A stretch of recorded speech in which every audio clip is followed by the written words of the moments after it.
우리 하나님 말씀 함께 보겠습니다. 하나님 말씀 사무엘상입니다.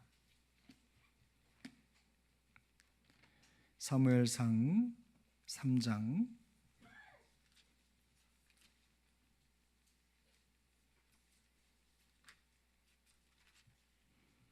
사무엘상 3장 1절부터 10절까지의 말씀입니다. 사무엘상 3장 1절부터 10절 우리 한 절씩 교독하겠습니다. 하나님의 말씀입니다. 아이 사무엘이 엘리 앞에서 여호와를 섬길 때에 여호와의 말씀이 희귀하여 이상이 흔히 보이지 않았더라. 엘리의 눈이 점점 어두워가서 잘 보지 못하는 그때에 그가 자기 처소에 누웠고 하나님의 등불은 아직 꺼지지 아니하였으며 사무엘은 하나님의 궤에 있는 여호와의 전 안에 누웠더니 여호와께서 사무엘을 부르시는지라.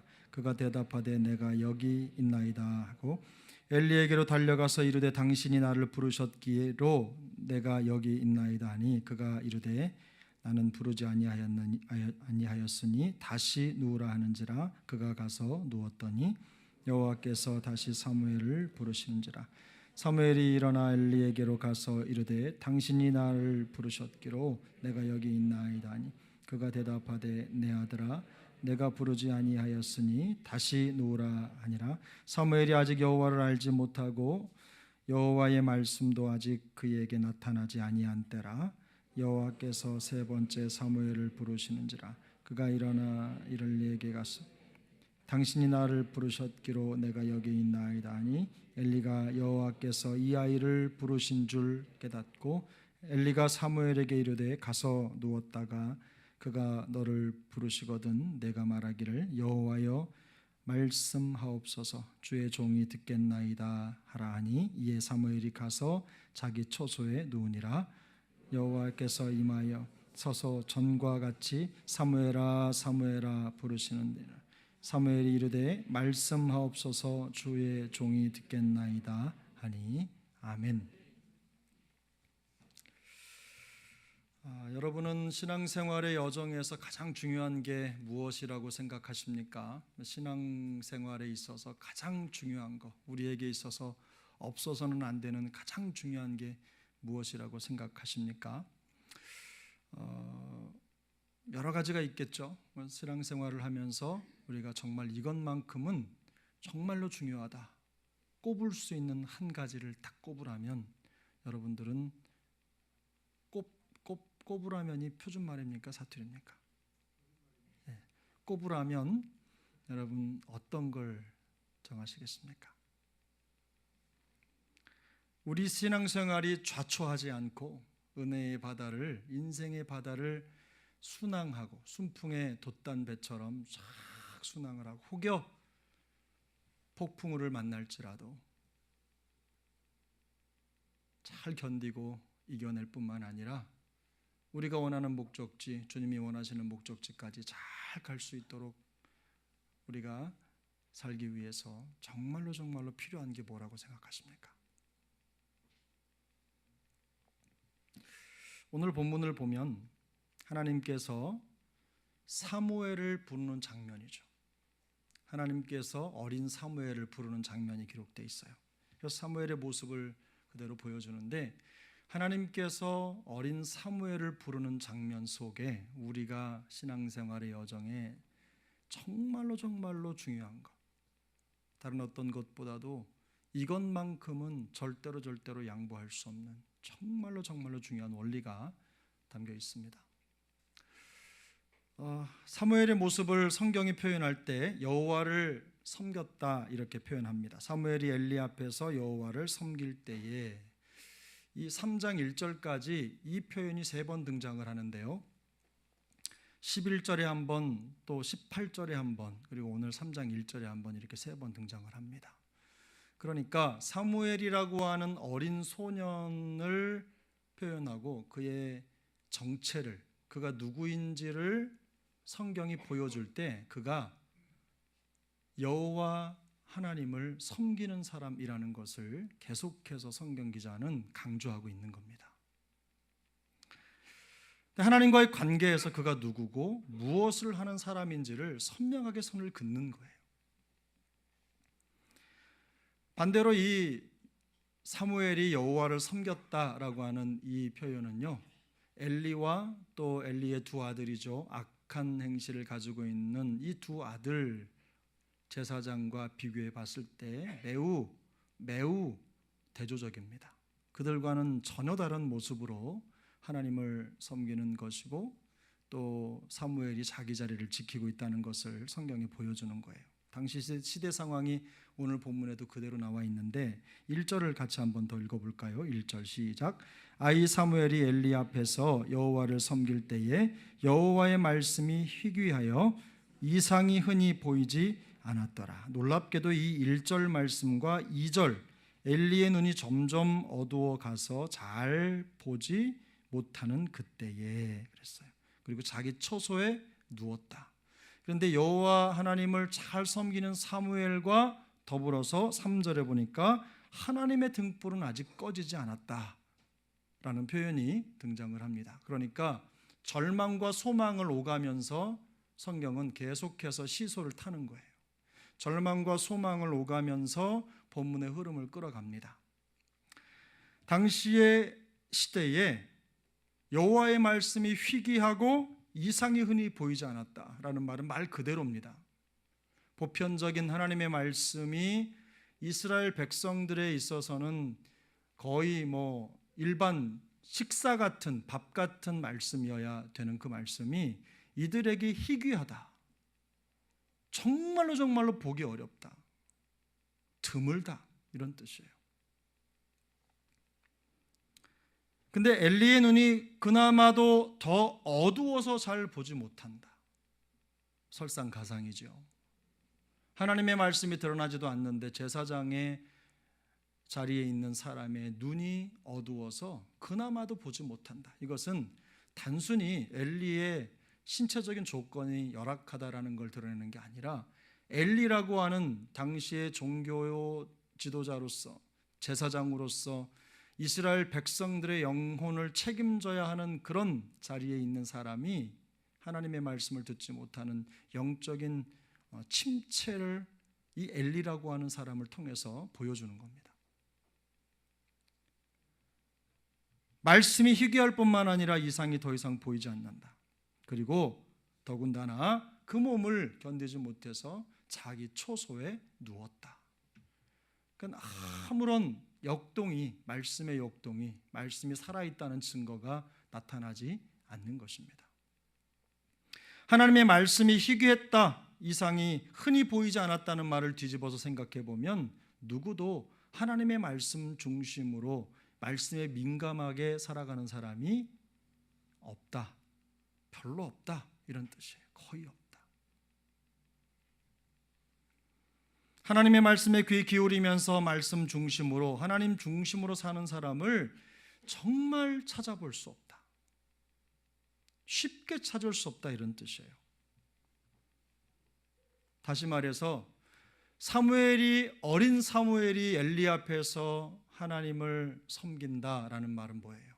하나님을 중심에 두지 않는 제사장, 하나님을 의식하지 않는 사람 앞에서 하나님을 섬겼다. 마치 까만 어둠 속에 비추는 한 줄기 빛처럼 사무엘은 예배자로 등장하고 있는 겁니다.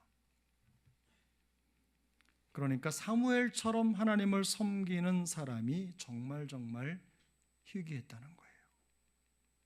요즘의 세대를 보는 것 같지 않습니까? 많은 사람이 있지만 하나님을 정말 사랑하고 하나님 중심으로 살려고 하는 사람이 별로 없다. 그래서 우리의 비교 대상은 하나님과 나 사이의 관계 중심이 아니라 다른 사람과 비교해서 이만큼, 다른 사람과 비교했을 때 이만큼, 그런 정도에 만족하고 살아가는, 내가 하나님 앞에 몸부림치면서 주님을 붙잡는 게 아니라 신앙생활을 마치 해주듯이 하나님 앞에 나오고 예배를 드리는 것. 누구를 위해서 예배를 드리는지, 하나님 앞에 어떤 모습으로 서야 되는지를 그 분을 통해서는 도무지 알 수 없는 그런 일들이 요즘 시대에 없다고 할 수 없을 겁니다. 참 안타까운 현실인데요. 그런데 오늘 본문의 핵심은 사실상 그 가운데 하나님께서 사무엘을 4번씩이나 부르는 장면이 사실은 메인이죠. 근데 하나님이 3번 불렀는데 사무엘은 하나님의 부르심을 사람의 부름으로 착각했습니다. 사무엘이 둔감했기 때문에 그랬느냐라는 것을 성경이 변증을 하는데요. 몇 절입니까, 여러분? 7절에 보면 사무엘이 아직 여호와를 알지 못하고 하나님의 여호와의 말씀도 아직 그에게 나타나지 아니한 때라. 분명히 성경은 사무엘이 성전에서 하나님을 섬겼다고 되어 있는데 성경은 또다시 증거합니다. 그가 하나님을 아직 알지 못했고 하나님의 말씀을 아직 듣지 못한 때라고 말씀하고 있어요. 무슨 뜻입니까? 저는 이 모습을 통해서 이 사무엘이 얼마나 귀한 사람인지를 한 번 더 생각했는데요. 하나님이 한나를 통해서 사무엘을 하나님 앞에 드리기로 소원을 했고, 그래서 사무엘이 그저 아무것도 모른 채로 엄마 손에 이끌려서 성전에 들여졌습니다.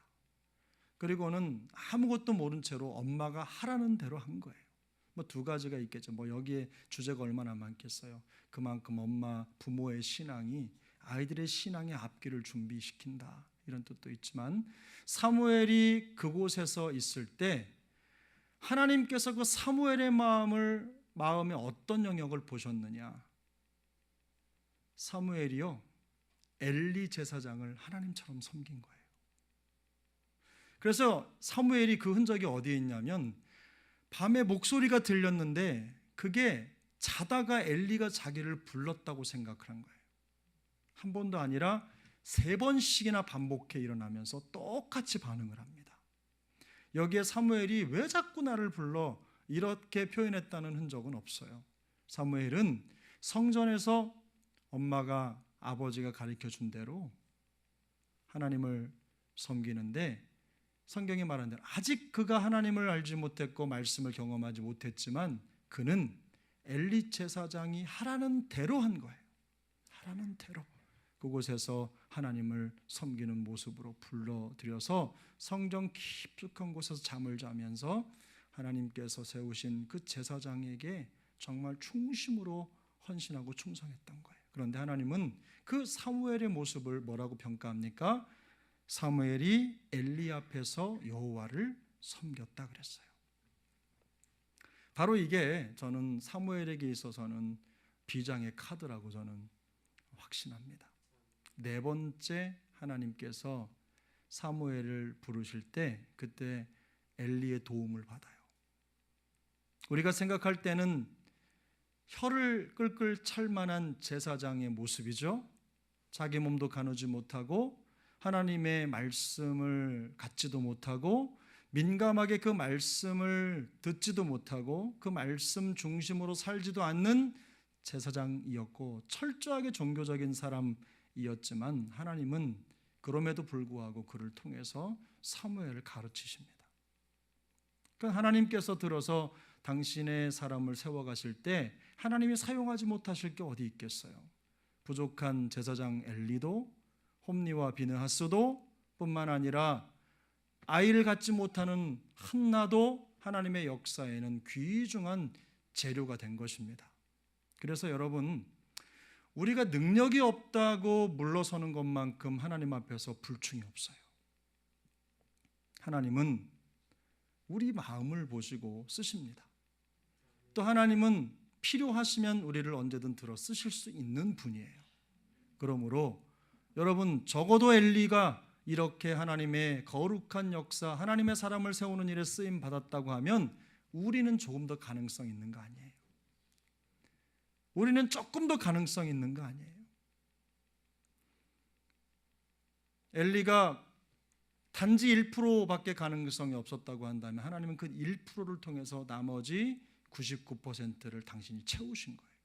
그리고 하나님이 그를 통해서 하나님의 사람 사무엘을 준비시키신 것입니다.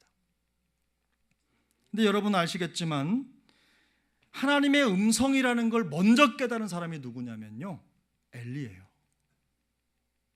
여기 8절에 나와 있잖아요. 여호와께서 이 아이를 부르신 줄을 깨달았다 그랬어요. 그리고 엘리는 가르쳐 줍니다. 되게 살아있는 사람이라면 이게 하나님의 음성이라는 걸 깨닫고 마음속에 참 짐을 질 텐데 엘리는 그거 가르쳐주고 다시 잠에 들었어요.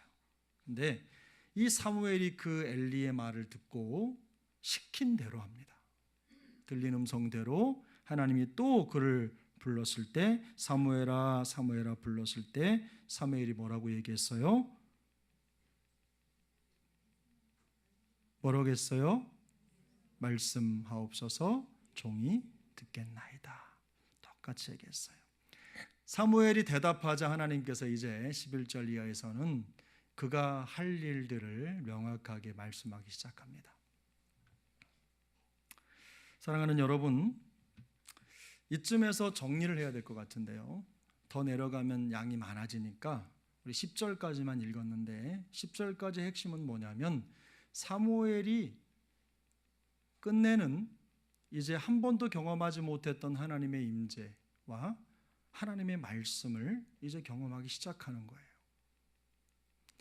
여호와 앞에서 하나님을 섬기는 자로 세움을 받았던 사무엘이라고 하는 어린 소년이 이제 자기의 직무에 더 선명하게 반응할 수 있는, 자기 직무를 감당할 수 있는 그런 제목으로 준비되는 데 있어서 그에게 필요한 가장 중요한 첫 단추가 뭔지를 성경이 보여주는데 그게 뭡니까? 바로 하나님의 말씀을 듣는 거예요. 하나님의 말씀을 듣는 것. 그래서 성경적 관점에서 보면 우리 신앙의 기본기는 뭡니까? 하나님의 말씀을 듣는 겁니다. 그 사람이 하나님의 말씀 앞에서 어떤 태도를 가지고 있는가를 보면 그분의 신앙을 볼 수 있어요. 뭐라고 상관해도, 뭐라고 하지 않아도 하나님의 말씀 앞에서 가지고 있는 그 태도를 보면 그가 어떤 신앙을 가지고 있는지를 알 수 있습니다. 아무리 뭐 똑똑한 말, 좋은 말, 어떤 말을 쓴다고 하더라도 그가 하나님의 말씀을 무시하거나 말씀을 격가지로 생각하면 그는 신앙적으로 보면 격가지일 뿐인 거예요. 우리 믿음에 확신이 있어요. 사랑하는 여러분, 하나님은 살아 계십니다. 우리 중에 그거 의심하는 사람이 누가 있어요? 적어도 애나꼴에 오신 여러분은 하나님 살아계신 거 의심하는 분 한 분도 안 계신 줄 믿습니다. 그런데 우리의 믿음의 확신은 뭐예요? 하나님은 말씀하신다. 여러분 그거 아시죠? 하나님이 살아계시다고 하는 것을 우리에게 드러내 보여주시는 가장 중요한, 기초적이면서도 가장 근본적인 모습이 뭐예요? 우리에게 여전히 말씀하신다. 하나님은 말씀하신다. 여러분 이거 믿으시죠? 하나님은 말씀하세요. 놀랍게도 성경은요, 하나님의 말씀으로 시작해서 말씀으로 끝납니다. 말씀으로 천지를 창조하신 하나님께서는 계시록 22장 20절에 보면 당신이 속히 오실 것이라고 하는 그 말씀으로 성경을 마무리 지어요. 그리고 이 두 말씀 사이에 무수한 하나님의 말씀들을 쏟아 넣어 두셨어요. 하나님이 창조도 하셨고 심판도 내리실 뿐만 아니라 구원도 하시고 치료도 하시고 계시도 하시고 뿐만 아니라 경고도 하시고 거기에 우리를 책망하시기도 하고 우리를 위로하시기도 하는 거예요. 무엇으로요? 하나님의 말씀으로. 그래서 여러분 우리가 하나님의 말씀을 대할 때 참 조심해야 될 태도가 있는데, 하나님의 말씀은 여러분 동사무소의 게시판에 걸려있는 홍보물이 아니거든요. 여러분 요즘엔 동사무소라고 안 하고 행복주민센터라고, 주민센터라고 하죠. 주민센터. 거기 가서 그냥 홍보하는 거, 알림 소식이나 받고 그런 책이 아니라는 거예요. 우리가 성경 읽으면서 어떤 정보를 얻기 위해서 성경 읽는 게 아니잖아요. 여러분 왜 성경 읽으세요? 왜 성경 읽으세요? 왜 성경 읽으세요?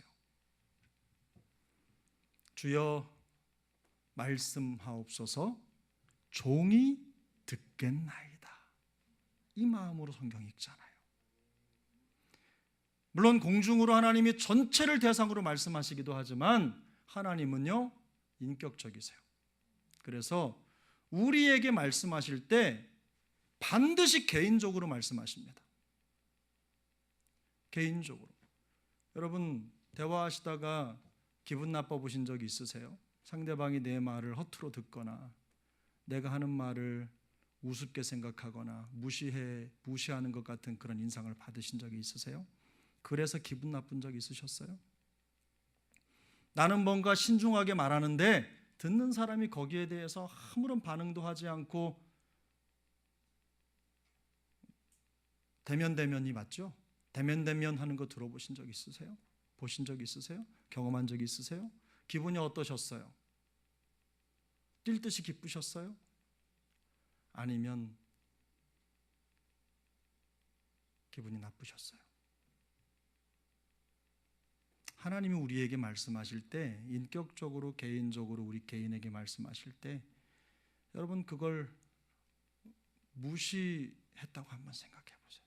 그래서 우리가 하나님의 말씀을 들으면서 그 말씀에 반응하지 않고 그 말씀을 듣지 않는 것은 하나님을 인격적으로 거절하거나 하나님을 밀어내는 거거든요. 무시하는 거거든요.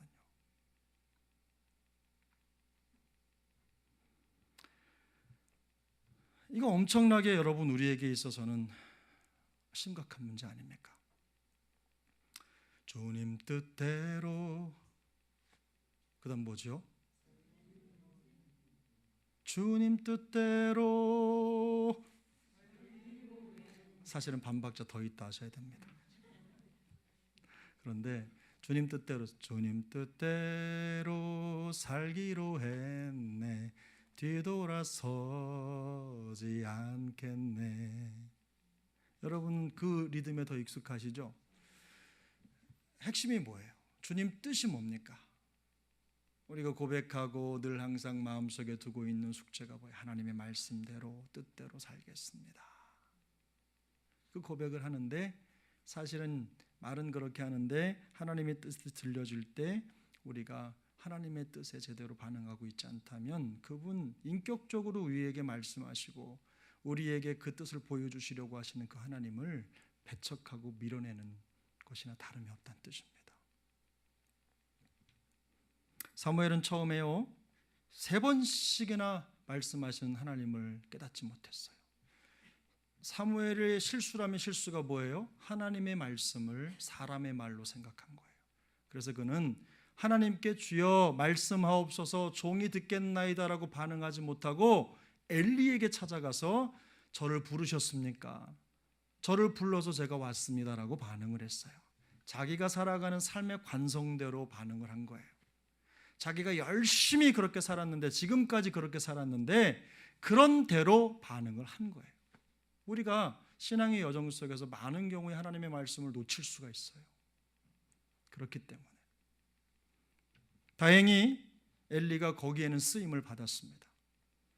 가만히 보니 내가 부른 게 아닌데 자꾸만 저 어린 친구가 자꾸 불렀냐고 묻는 걸 보니까 하나님이 이상 중에 그에게 나타나셔서 그를 부르셨다는 걸 그가 직감적으로 깨달은 거예요. 이게 경험에서 나오는 일종의 노하우겠죠. 한때 엘리도 하나님 앞에 그렇게 쓰임받았을 때가 있었을 테니까. 그래서 가르쳐줬어요. 여러분 뭐든지 우리가 이렇게라도 쓰임받는 거예요. 근데 여러분 보세요. 4번째 엘리 제사장의 도움을 받아서 하나님의 부름에 응답하는 이 사무엘은요 자기의 익숙한 삶의 자리에서 하나님의 음성을 듣습니다. 그런데 저는 사무엘뿐만 아니라 다윗도 마찬가지고 그냥 다른 데서 그냥 세상 말로 엄한 짓 하다가 하나님의 말씀 들어서 돌아온 게 아니잖아요. 자기 삶의 자리에서 자기에게 주어진 자리를 정말 충성스럽게 지키고 자기의 사명을 감당하는 사람들, 그런 사람들에게 하나님은 하나님의 음성을 들려주시거든요. 그걸 놓치는 사람에게 하나님이 찾아가서 제발 좀 돌아서서 내 말 좀 들어라 이렇게 말씀하시는 게 아니에요. 여러분 여기 보세요. 여호와께서 이르시되 이스라엘아 내게 돌아오려거든 내게로 돌아오라 있죠.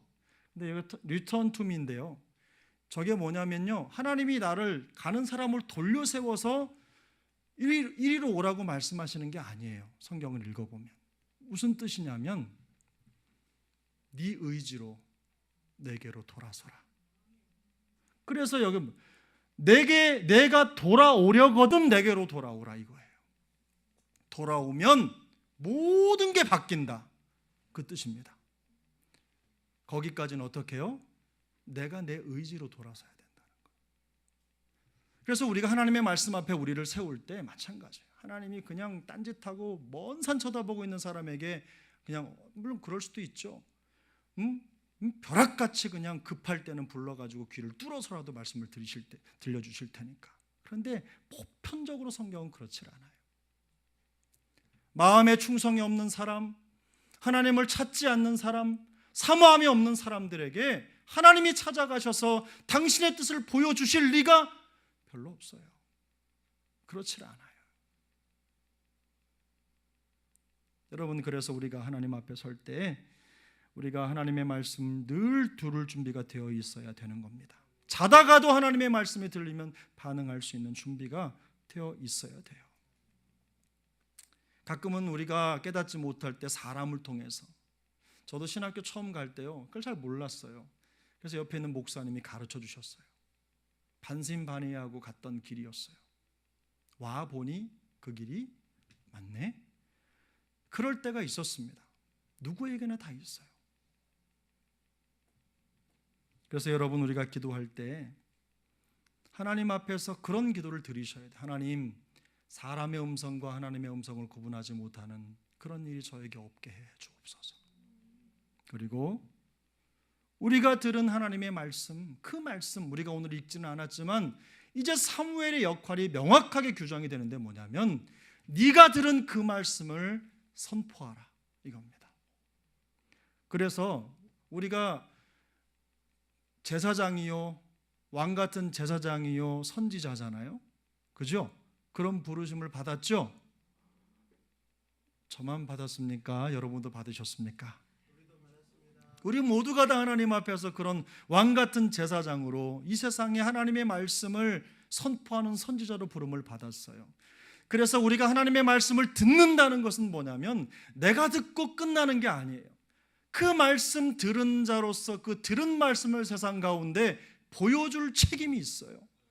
주저하고 망설이는 사무엘에게 하나님께서요 말씀하시죠. 가서 전하라고.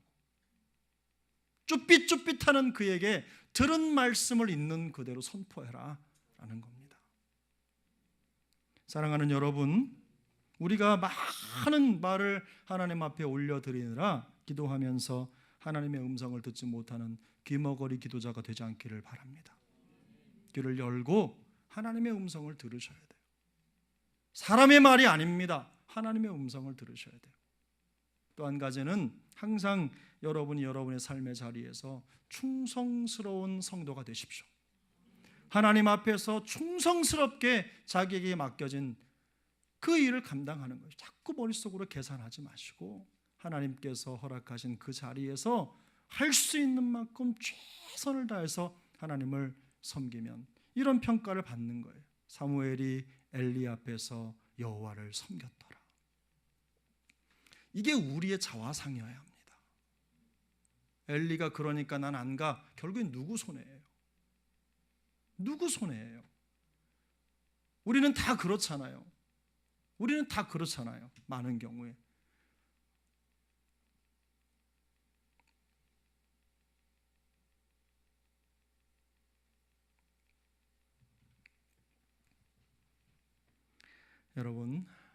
여러분 목사 믿는 거 아니잖아요.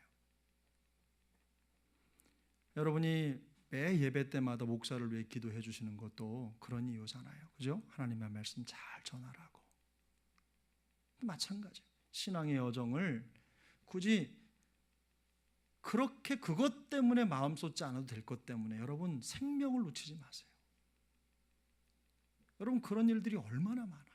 알고 보면 다 지나가는 거, 중요하지도 않은 그런 일에 마음 쏟고 마음으로 죄 짓고 입으로 죄 짓고 생각으로 죄 짓고 은혜 못 받고 예배 못 드리고 사람 미워하고 그런 일들 하느라고 받아야 될 하나님의 음성을 받지 못하고 은혜 받지 못하고 자기 영혼이 파리하게 말라가는 것도 모른 채로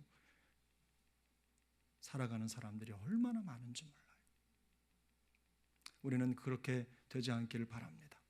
하나님의 말씀 앞에서 여러분 하나님의 말씀 많이 이렇게 올려드리는 것, 기도 올려드리는 것 중요하지만요, 오늘 제목이 뭐냐면 듣는 기도예요. 그래서 우리가 하나님 앞에 기도할 때 항상 들을 귀를 열고 하나님의 음성을 듣는 자로 또 그렇게 기도의 자리를 지켜갈 수 있기를 축복합니다. 하나님의 말씀, 하나님의 음성을 듣는 가장 좋은 방법이 뭡니까? 어떤 분들은 꿈 얘기를 자꾸 하셔요. 이상 중에 주를 만났다, 꿈속에서 주를 보았다, 주님이 이렇게 말씀하신다, 그렇게 하고 어떤 이상한 꿈을 꾸면 자꾸만 그것을 하나님의 뜻과 연결하는 거예요. 그러다가 돼지 꿈 꾸면 얼른 가서 복권 사고. 이게 아니라 하나님이 우리에게 말씀하시는 제일 선명한 방법은 기록된 하나님의 말씀입니다. 그래서 성경을 묵상을 한 얘기가 그런 얘기예요. 말씀을 좀 읽고 묵상하고 그 말씀을 정확하게 이해하려고 노력하는 것, 귀를 쫑긋 세우고 기록된 하나님의 말씀을 듣고 읽고 선포되는 하나님의 말씀, 설교를 통해 들려지는 그 말씀을 듣고 읽고 마음속에 새기고, 그렇게 할 때 우리가 하나님의 뜻에 더 가까워지는 그런 기도의 사명을 감당하게 될 줄 믿습니다. 저는 우리 귀한 저녁에 우리 모두가 다 그런 자리에서 하나님께서 들려주시는 그 음성 들으면서 또 하나님의 뜻을 이루어 드리는 정말 순수한 믿음을 가진 사무엘처럼 그렇게 주님 오시는 그날까지 쓰임받게 되시기를 예수님의 이름으로 축복합니다.